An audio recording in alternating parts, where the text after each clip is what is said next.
सारे बच्चे ज़रा अटेंटिव होके इस देखेंगे। आज हम पहले बायो क्लास 9th है और 2025 की पेयरिंग स्कीम सुनेंगे और समझेंगे भी।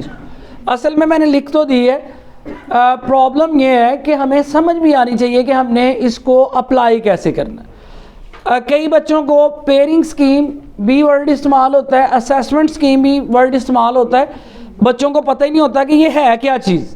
ठीक है, अब सिंपल है, इसमें जिस बंदे ने पेपर बनाया होता है, आइदर वो फीमेल टीचर है या मेल टीचर है, उन्होंने कुछ चैप्टर सेलेक्ट किए होते हैं कि इस चैप्टर में से मैंने इतने शॉर्ट दिए हैं, इसमें से इतने शॉर्ट दिए हैं, उसकी परसेंटेज को सेट करके 60 नंबर का पेपर बनाया हुआ होता है। और आपको सबसे पहला सवाल जो होता है वो MCQs का क्वेश्चन होता है, आपको पता है। आप फर्ज करते हैं 9th क्लास में बायो के 9 चैप्टर हैं, तो एक एक MCQs तो सब में से आना है। 9 MCQs तो वो हो गए, एक या दो ऐसे चैप्टर्स होते हैं जिनमें से दो MCQs होते हैं, बाकी सब में से एक एक MCQs ही होता है। समझ आ गई बात। अब हमने बात करनी है शॉर्ट क्वेश्चन। शॉर्ट क्वेश्चन में 3 सेट होते हैं, हर सेट में 8 क्वेश्चन आते हैं और 5 हमने करने होते हैं। क्लियर होगी बात। अब जो 9th क्लास वाले बायो वाले हैं, उनका जो पहला सेट है शॉर्ट क्वेश्चंस का, वो चैप्टर 1, 2 और 9 में से है। समझ आ गई बात। अब अगर हम 1, 2 और 9 करेंगे तो फिर हमारा पहला सेट क्या हो जाएगा, मुकम्मल हो जाएगा। असल में इस बात को आप ज़रा गौर से सुनना है। आप पहला चैप्टर करते हैं तो पहला चैप्टर तो बड़ा आसान है, समझ आ गई बात। आप पहले चैप्टर से 2 सवाल आ गए, ठीक है, ये शॉर्ट क्वेश्चन है, नीचे ये चैप्टर नंबर्स हैं, ये शॉर्ट क्वेश्चन है। अब पहले चैप्टर में से 2 बड़ा आसान है, वो तो हम कवर कर लें। अब दूसरा चैप्टर उससे भी आसान, 3 शॉर्ट आने। अब टोटल 8 आने हैं और करने हमने कितने हैं, 5। तो पहला और दूसरा चैप्टर अगर अच्छे तरीके से कर लेते हैं तो पहला सेट हमारा क्या हो जाएगा, अटेम्प्ट हो जाएगा। अब इस 9 में से 2 शॉर्ट क्वेश्चन तो चैप्टर के अंदर से आने, चैप्टर के अंदर से आने 9वें चैप्टर में। एक सवाल डेंगी का आना है, ठीक है, डेंगी का क्वेश्चन आना है, वो भी पहले सेट में ही आना है। समझ आ रही बात।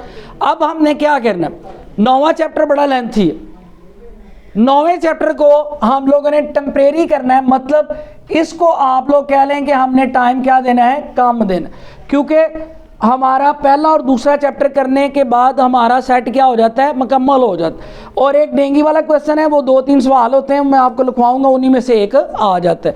वो हमारा ऑप्शन में भी एक सवाल क्या हो गया, ऐड हो गया। इसलिए 9वें चैप्टर को आप लोगों ने थोड़ी देर के लिए क्या कर देना है, माइनस, यानी इसको हम लोगों ने इतनी तवज्जो के साथ नहीं करना जितनी तवज्जो से हमने पहला और दूसरा करना, यानी कि 9वें चैप्टर को हमने रिलैक्स मूड में रहने देना। ओके होगी बात। आप पता चला कि अब नेक्स्ट, अब सेट नंबर 2 है, सिंपल सेट नंबर 2, ये चैप्टर नंबर 4, 5 और 6 है। ये इसमें से यानी 8 आने, हमने 5 करने। अब हम लोग ये भी देखना है कि कौन सा चैप्टर करने से हमारा काम ही ख़त्म हो जाता है। आप देखें यहाँ पर चैप्टर नंबर 5 अगर हम A to Z कर ले तो हमारा सेट पूरा हो गया।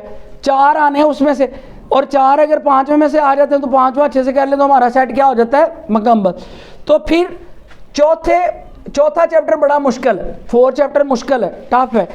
अब हमने प्रायोरिटी पे किसको रखना है, हमने 5वें और छठे को, क्योंकि छठा भी बड़ा आसान है, 5वां और छठा कर लेते हैं तो 6 सवाल हो गए।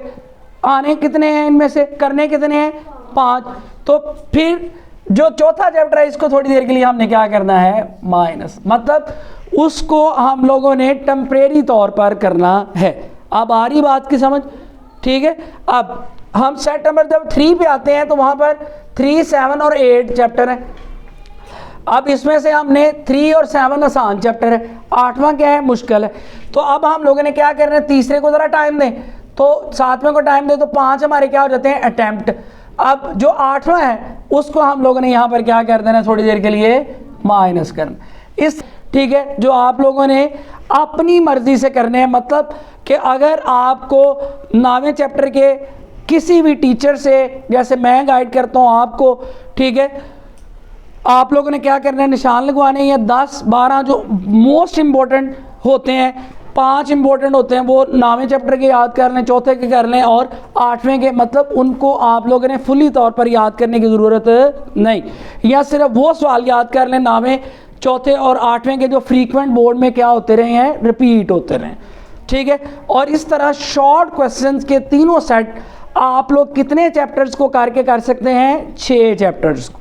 अब जो मोस्ट प्रायोरिटी भी आपने चैप्टर रखने हैं वो कौन से हैं, दूसरा, तीसरा, यहाँ पर 5वां, छठा और तीसरा और 7वां, और जिनके ऊपर शॉर्ट के हवाले से आपने इतनी तवज्जो नहीं देनी, ठीक है, यानी करने ज़रूर हैं लेकिन उनको आप लोग क्या कर सकते हैं, थोड़ा रिलैक्स होके, ठीक है, जो सवाल समझ आ रहा है उसको कर लें, जो मुश्किल लग रहा है उसको हम क्या कर सकते हैं, छोड़ सकते हैं, ठीक है। और बशर्त के बाकी 6 जो हैं उनको फिर हमने अच्छे तरीके से करना है। ओके होगी बात, पता चल गया। अब नेक्स्ट आपके लॉन्ग क्वेश्चन 3 आने। पहला पेयर पहले और तीसरे के बड़ा ही आसान, पहला भी बड़ा आसान है, तीसरा भी बड़ा आसान है, 9th वाले समझ आ रही बात की। और ये तीसरा पेयर जो है वो छठा तो बड़ा आसान है, 4 वाला फिर ज़रा मुश्किल हो जाता है, ठीक है, तो हम इसको करेंगे ज़रूर लेकिन सिलेक्टिव कर लेंगे, ठीक है। अब यहाँ 7वां भी कर लेंगे, 8वें को नहीं करेंगे, मतलब इनमें से एक जुज़ को 4 नंबर जो हैं उनको हम लोगों ने थोड़ी देर के लिए इग्नोर करना है, ठीक है, ताकि हमारा बाकी पेपर जो है, ठीक है, वो क्या हो जाए, अच्छे तरीके से हो जाए। अगर आप चौथा कर सकते हैं तो करें, समझ आ रही है बात की, पहला, तीसरा, चौथा, छठा कर लें, क्योंकि एक तो चॉइस पे छोड़ना ही पड़ेगा ना, एक पेयर जब उसको 3 सवाल आने हैं, एक सवाल को हमने क्या करना है, चॉइस पे छोड़ना है, तो फिर हम 7वें 8वें वाला छोड़ सकते हैं, समझ आ रही। तो अगर 7वें 8वें को छोड़ रहे हैं तो फिर चौथा करने में कोई हर्ज नहीं। आप समझ आ गई बात, ये आपकी पेयरिंग स्कीम है, ठीक है। इसके अकॉर्डिंग आपका 2025 का बायो का पेपर आना है 9th क्लास का। ओके।